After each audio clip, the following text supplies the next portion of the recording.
guys, welcome to Charity Farm. Our Humber hook is in Charity Farm now, guys, with our new white wall.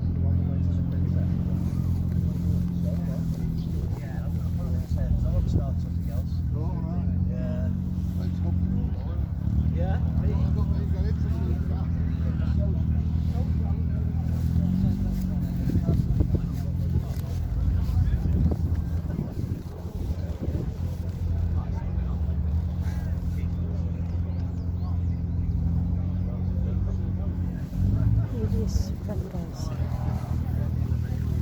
If 5 sing. Cut the wheels, guys. Next to our